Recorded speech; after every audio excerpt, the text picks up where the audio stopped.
Thank you very much for this opportunity. In the first place, I think they have to present a very truthful picture of what has happened within these 7 months, say half a year. What I mean is that the NDC government hasn't done basically anything. And they are coming. So they have not done. Yeah, that's what I'm saying.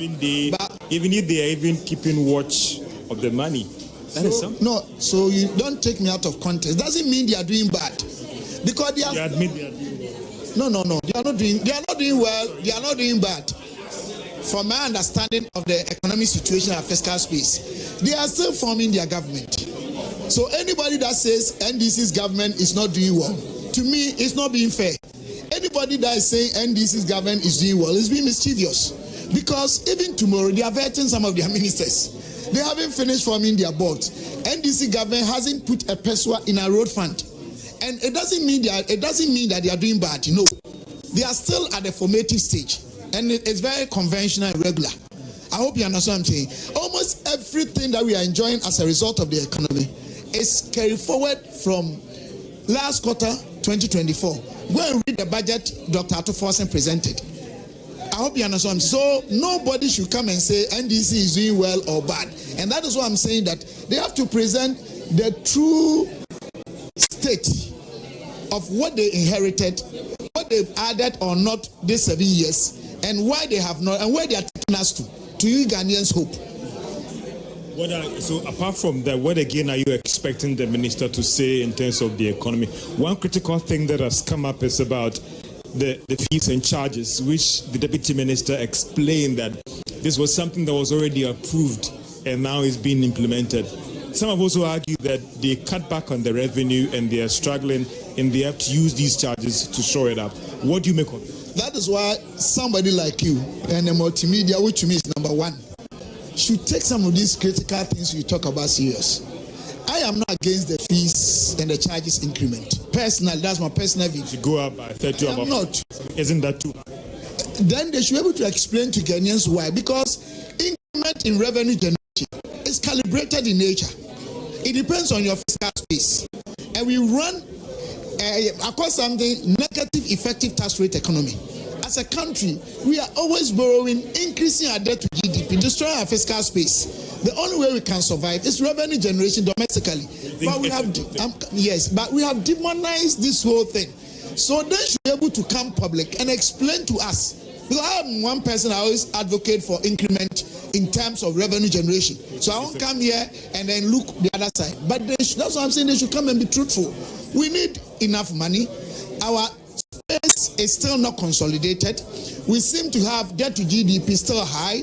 We are not generating enough. We have a lot of statutory obligations, infrastructure, health, education, and others. We need money.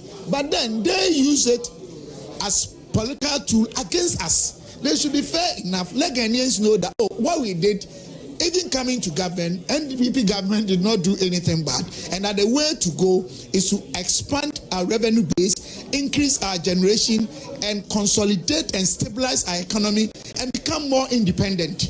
That is the way forward.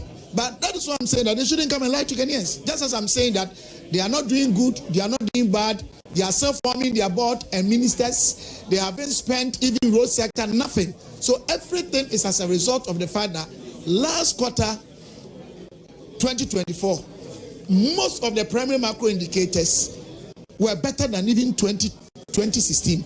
Talk about GDP, primary balance, talking about all of them. In fact, inflation had moved from 54.1 to about 22, exchange rate 54 to about 16 point something. So it's a downtrend. That is our trajectory. That is happening.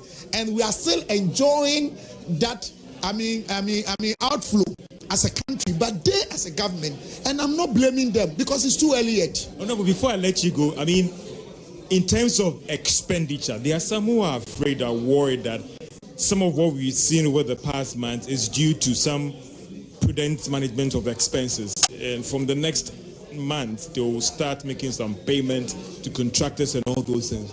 The fear is that that could unwind what we've seen already. Do you share that same concern? I face a case space for uncertainty rather in economics. I haven't done any econometric analysis yet because I need to pick the data and run regression analysis and know those. I haven't done them. You know, I'm an actuarial science person. But what I can say is that it also affirms some of the comments, even though rebuttable, because we need to get there.